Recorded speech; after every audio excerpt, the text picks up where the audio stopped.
திருவாரூர் சுபா சமையலில் பச்சை பட்டாணி வறுவலுங்க. இதை எப்படி செஞ்சேங்கிறத வீடியோக்குள்ளே போய் பாருங்கள்.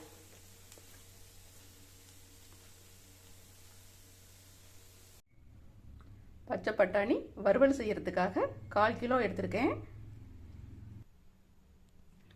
இந்த பச்சை பட்டாணியை உரிச்சதுக்கு அப்புறம் தேவையான அளவுகளையும் மற்ற பொருட்களையும் பார்க்கலாம். உரிச்சு எடுத்த பச்சை பட்டாணியை அடுத்தது அவிச்சு எடுத்துக்கணும். குக்கரில் ஒரு விசில் விட்டு அவிச்சதுக்கு அப்புறம் பார்க்கலாம்.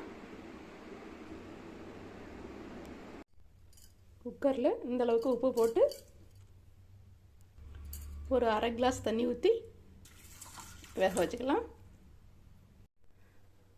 அவிச்ச பச்சை பட்டாணியோட தேவையான அளவுகள் இருக்குது. இந்த அளவுகளை பச்சை பட்டாணி வறுவல் செய்யும்போது சொல்கிறேன். வாங்க கிச்சனுக்கு போகலாம். பச்சை பட்டாணியை வறுவல் செய்கிறதுக்காக ஸ்டவ் ஆன் பண்ணி கடாய் வச்சுருக்கேன். இப்போ எண்ணெய் சேர்த்துக்கலாம். இந்த அளவுக்கு போதும். முதல்ல நம்ம சேர்க்க வேண்டிய பொருள் ஒரு வெங்காயம் கட் பண்ணியிருக்கேன், அது சேர்த்துக்கலாம். வெங்காயம் நல்லா வதங்கும் போது அடுத்தது பேஸ்ட்டாக அரைச்ச ஒரு தக்காளியும் சேர்த்துக்கணும். கொஞ்சம் வதங்கட்டும். பட்டாணி அவிக்கும் போதே உப்பு போட்டதுனால உப்பு போட தேவையில்லை.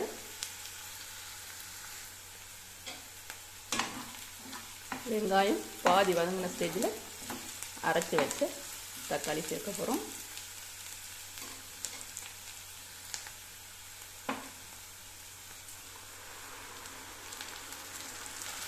தக்காளியோட பச்சை வாசனை போகிற அளவுக்கு வதக்கிக்கணும்.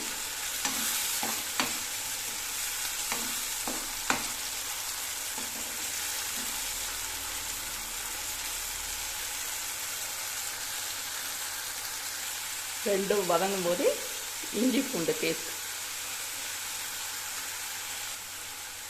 இஞ்சி பூண்டும் நல்லா பச்சை வாசனை போகணும், அந்த அளவுக்கு வதக்கிக்கணும்.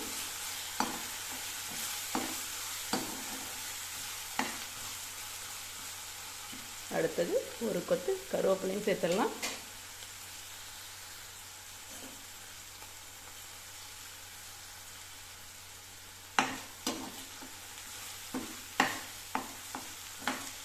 அடுத்த ஸ்டேஜில் என்ன நம்ம சேர்க்க போகிறோம்னா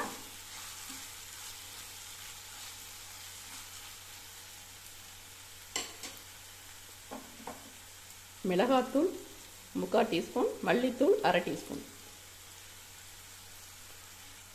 நீங்கள் மிளகாத்தூள் காரம் வேணும்னா இன்னும் கொஞ்சம் அதிகம் சேர்த்துக்கலாம்.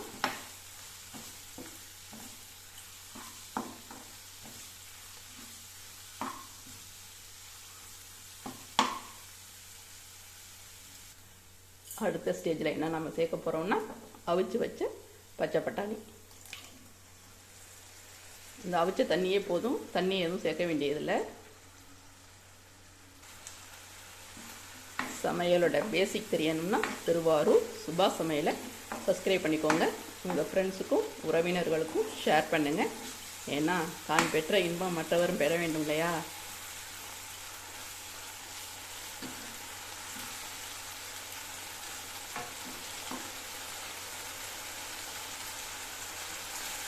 இந்த பச்சை பட்டாணி வறுவல் தயிர் சாதம், சாம்பார், ரசம் இதுக்கெல்லாம் ரொம்ப டேஸ்டியாக இருக்குங்க. இது வரைக்கும் நீங்கள் ட்ரை பண்ணலைன்னா ஒரு வாட்டி ட்ரை பண்ணி பாருங்கள்.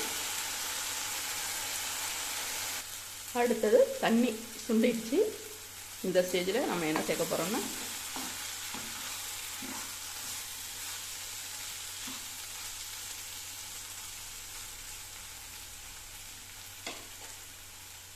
அரை டீஸ்பூன் சோம்புத்தூள், 1/4 டீஸ்பூன் பட்டை கிராம்பு தூள்.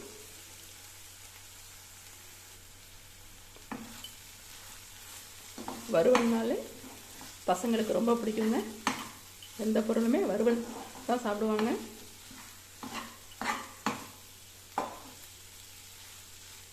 அதுபோல் ட்ரை பண்ணி கொடுங்க நீங்களும்.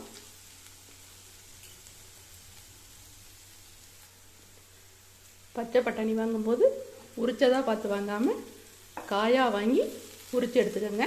அதாங்க உடம்புக்கு நல்லது. உரித்ததில் கலப்படம் இருக்கும், அதனால் அதே போல் ட்ரை பண்ணுங்கள். அடுத்தது மல்லித்தலை சேர்த்துடலாம். பொடியாக கட் பண்ண மல்லித்தலை ரொம்ப ஈஸியாக செஞ்சு முடிச்சாச்சுங்க. பச்சை பட்டாணி வறுவலை பாருங்கள், பார்க்கும்போதே பார்த்துக்கிட்டே இருக்கணும் போல் இருக்குல்ல.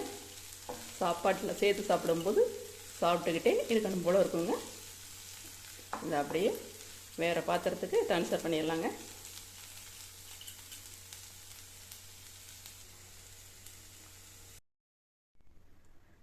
திருவாரூர் சுபா சமையலை பார்த்துட்டு லைக் பண்ணுங்கள், சப்ஸ்கிரைப் பண்ணுங்கள், கமெண்ட் பண்ணுங்கள், ஷேர் பண்ணுங்கள். மீண்டும் அடுத்த ஸ்பெஷல் ஐட்டத்தோடு நாம் சந்திப்போம்.